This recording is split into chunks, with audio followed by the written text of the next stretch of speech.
बघा असे बारीक तुकडे केले की नाही मिरचीचे तर छान भाजता येतात. आणि आता याच्यात थोडंसं आपण तेल घालणार आहोत, कारण मिरची कसं चारी बाजूने जरा छान अशी भाजल्या जाण्यासाठी आणि ठसका कमी उठतो. तर नावच ठेचत आपण ते ठेचणार आहोत, त्यावेळेस पण भरपूर ठसका लागतो आपल्याला.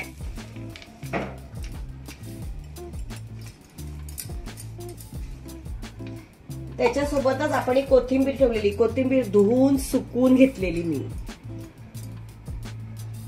आणि ती पण त्याच्यामध्ये घालणार आहोत कारण छान चव येते. आणि आपण खलबत्त्यात स्टार्ट करूया. हे उडतं म्हणून काय करायचं, असं हात पकडायचं सगळीकडून ठेचून घ्यायचं. किंवा तुमच्याकडे खलबत्ता नसेल तर तुम्ही कढईमध्येच भाजून त्या कढईमध्येच असं हे करू शकता, ठेचू शकता. कढईमध्ये पण तुम्ही ठेचून घेऊन मस्तपैकी बारीक करून घ्यायचं, नाही तर मिक्सरमध्ये करा. पण ह्याच्यामधली जी चव आहे ती कशावरच येणार नाही, ना मिक्सरमध्ये ना कढईमध्ये. जय सद्गुरु. मी दामिनी रसोई से जिंदगी तक मध्ये सखीनं तुमचं मनापासून स्वागत. सखीनं महाराष्ट्राची शान आणि प्रत्येक शेतकऱ्याचा आवडता असा पदार्थ तो म्हणजे आपण गावरान पद्धतीचा ठेचा आणि भाकर आज आपण करूया. तर तो कसा करायचा तर मी तुम्हाला दाखवते. चला सखीनं आपण साहित्य बघूया. आपण जे बनवणार आहोत त्याच्यासाठी सर्वप्रथम लागणार आहे आपल्याला या हिरव्या मिरच्या. ह्या पोपटी कलरच्या असतात, त्या कमी तिखट असतात, आणि ह्या असतात ना तिखट असतात. तर आपल्याला कसं ठेचा करणार आहोत ना, तर आपल्याला कमी तिखटच्या मिरच्या हव्यात, कारण आपल्याला व्यवस्थित छानसा खाता येतो. त्याच्यामध्ये 2-4 अशा हिरव्या मिरच्या टाकणार आहोत, आणि त्याच्यामध्ये कोथिंबीर, लसूण, जिरे, थोडेसे शेंगदाणे आणि मीठ, आणि आपण भाकऱ्या करणार आहोत म्हणून हे आहे ज्वारीचं पीठ.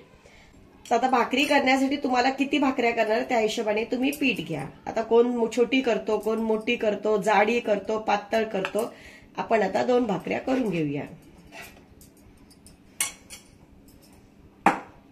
आणि त्याच्यामध्ये चवीनुसार मीठ घालायचं. भाकरीमध्ये थोडंसं मीठ घातलं ना तर छान लागते भाकरी. काही जण घालत नाहीत, पण घालून बघा, छान लागते.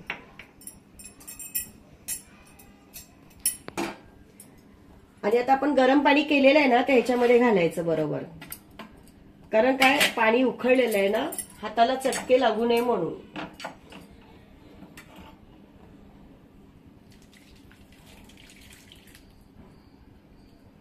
पाणी गरम आहे ते आपल्या हाताला भाजू नये म्हणून आपण काय करायचं, काविलत्याच्या साह्याने, चमच्याच्या किंवा उलटाण्याच्या साह्याने असं मस्तपैकी फिरवून घ्यायचं. पाणी त्याच्यामध्ये मिक्स होईल असं. आणि पाणी थोडं थंड झालं, सोसवेल हाताला, मग आपण पीठ मळायला घ्यायचं. ते आता पाणी थंड झालेलं आहे, आपण आता पीठ मळून घेऊया.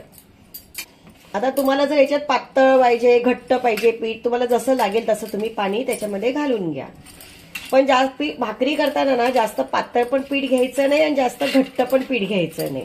घट्ट केलं ना पीठ तर थापता येत नाही भाकरी, आणि पातळ केलं तर एकदम ती सरसर सरसर अशी होते आणि मग उचलताना फाटल्या जाते. म्हणून मीडियम मध्येच आपण पीठ त्याला मळून घ्यायचं. आणि पीठ मळताना काय करायचं, नेहमी असं दाबून दाबून मळायचं.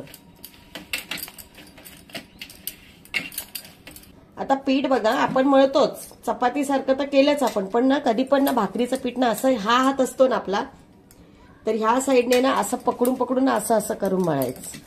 त्याच्यामुळे काय होतं, छान भाकऱ्या फुलतात पण, आणि दाबून मळल्यामुळे छान अशी भाकरी होते, आपली मऊ होते. आपलं पीठ बघा छानसं असं मळून झालेलं आहे. आपण याच्यामध्ये छोट्या छोट्या अशा 3 भाकऱ्या करूया.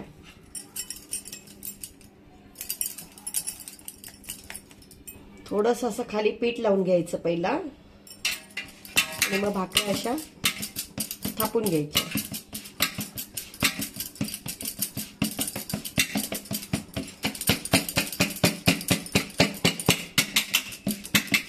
आता काय काय जण काय करतात, आता जे नवीन शिकणारे असतात त्यांच्यासाठी खास, भाकरी सरकत नाही कारण त्यांनी वरती भरपूर पीठ लावलेलं असतं. तर कमी पीठ लावायचं, शक्यतो लावायचंच नाही.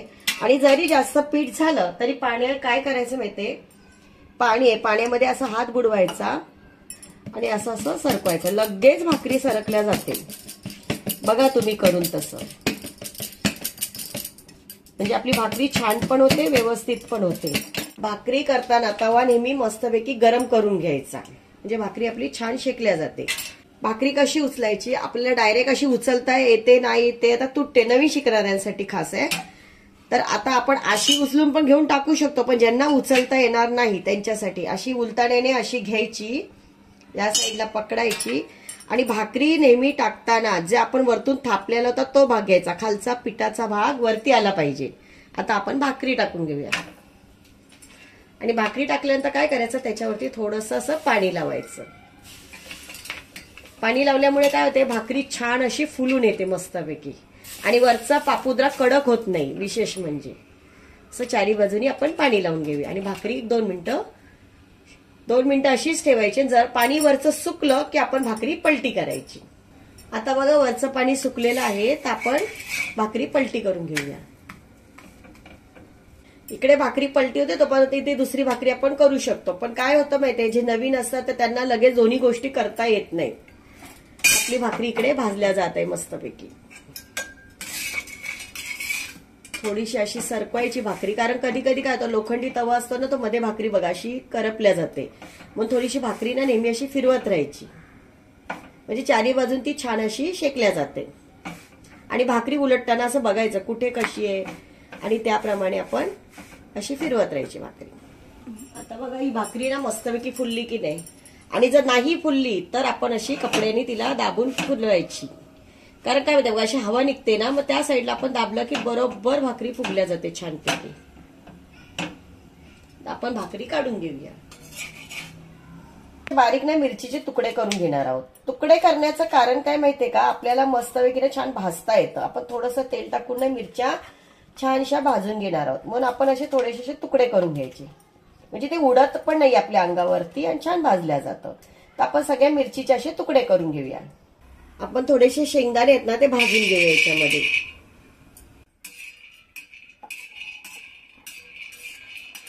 त्याला जास्त शेंगदाणे नाही टाकायचे, थोडेसे शेंगदाणे, थोडेसे लसूण, थोडेसे जिरे असे घालून घ्यायचे. कारण का माहितीये का, कारण जी मिरचीचा आपण ठेचा करतो, जी मिरचीची एक छानशी चव आहे ती राहण्यासाठी शेंगदाणे थोडेसे घालायचे. तर जास्त शेंगदाणे घातले ना की जास्त मग फक्त शेंगदाण्याची चव येते त्याच्यामध्ये, म्हणून थोडेसे शेंगदाणे घालणार चवीसाठी. आणि याच्या साली काढायच्या नाही, त्या साली सकटच आपण घालणार आहोत. कारण साली काढल्या ना, सालीमध्ये पण एक चांगलं छान अशी चव असते, भाजल्यानंतर खूप खरपूस अशी चव येते. आपण शेंगदाणे भाजून घेऊया. आता आपले शेंगदाणे भाजलेत की नाही, त्याच्यामध्येच आपण हा साफ केलेला लसूण घालणार आहोत.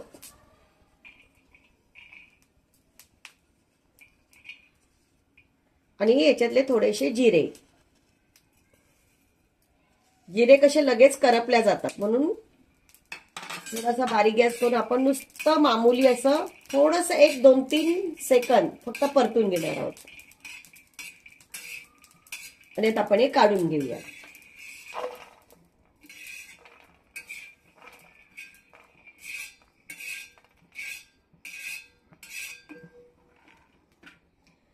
आता या मिरच्या आहेत आपण जे तुकडे केलेले, आपण त्या मिरच्या घालून छानपैकी भाजून घेणार आहोत.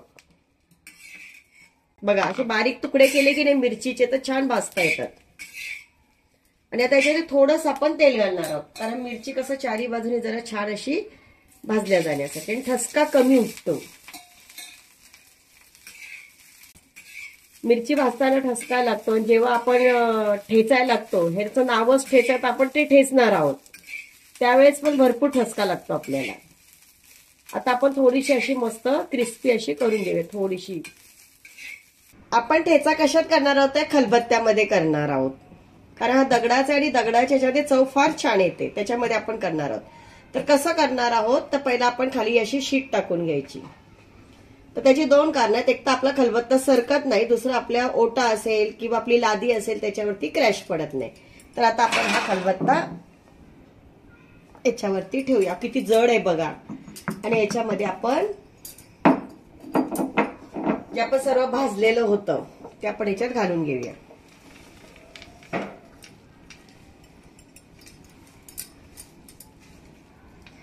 त्याच्यासोबतच आपण एक कोथिंबीर ठेवलेली, कोथिंबीर धुवून सुकवून घेतलेली मी,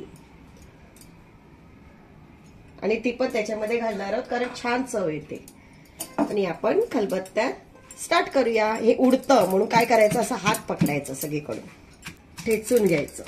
किंवा तुमच्याकडे खलबत्ता नसेल तर तुम्ही कढईमध्येच भाजून त्या कढईमध्येच असं हे करू शकता, ठेचू शकता. याला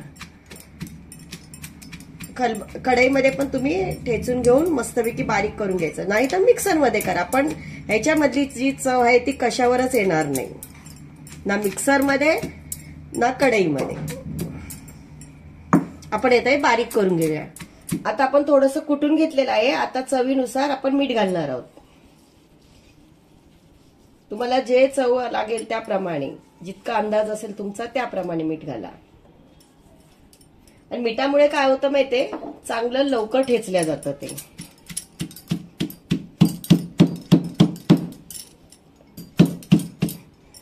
असं बाजूने ना असा हात लावायचा. आणखीन एक, हा हात डोळ्याला वगैरे लावायचा नाही, नाहीतर लगेच झाली डोळ्यांची आगाग झाली. मस्त असं आपण बारीक ठेचून घेऊया. हे ठेचणं म्हणजेच ठेचा. असा बारीक मस्त. आता कोणाला जाडसर हवाय, एकदम बारीक हवाय, तशा त्या पद्धतीने आपण थोडंसं आणखीन ठेचून घेऊया. हे बघा, आता आपला मस्तपैकी ठेचाना ठेचून ठेचून एकदम मस्त बारीक झालेला आहे. बघा तुम्हाला दाखवते. हे बघा किती छान आणि बारीक मस्त. आणि याच्यावर दगडाची जी चव आहे ती किती छान आहे बघा. अशी आता मस्त आपण बारीक ठेचून घेतला. आता आपण याच्यावरती काय करणार आहोत, आपण तेल गरम करून ते घालणार आहोत त्याच्यावर. 1 ते 1.5 चमचा आपण तेल घालूया त्याच्यामध्ये. आणि एकदम कडकडीत तेल करायचं आणि ह्याच्यावरती घालून घ्यायचं. आपला हा ठेचा आपण केल्यानंतर 15 दिवस, महिनाभर बिलकुल खराब होणार नाही. छानपैकी आपलं तेल उकळलंय, मस्त गरम झालंय. कडकडीत तेल करायचं, जसं चकलीसाठी वगैरे आपण करतो तसं करायचं आणि ह्याच्यामध्ये घालून घ्यायचं.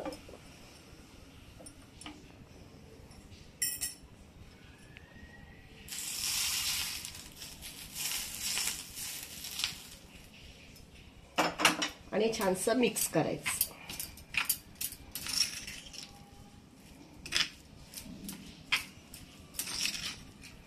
आणि आपला ठेचा तयार आहे. आणि आपण याच्याबरोबर भाकरी सुद्धा केलेली आहे, ती सुद्धा आपली तयार आहे.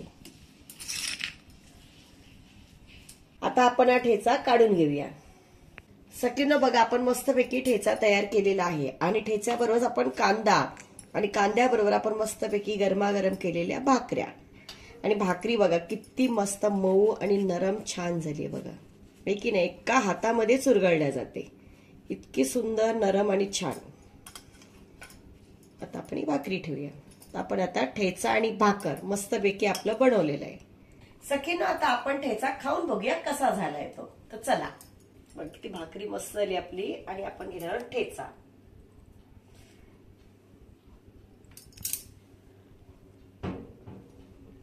त्याच्याबरोबर कांदा.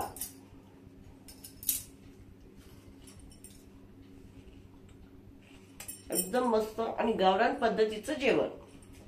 सखीनं आपण जो ठेचा केला आहे तर त्याची सगळ्यात चांगली गोष्ट म्हणजे तो महिना ते 15 दिवस बिलकुल खराब होत नाही.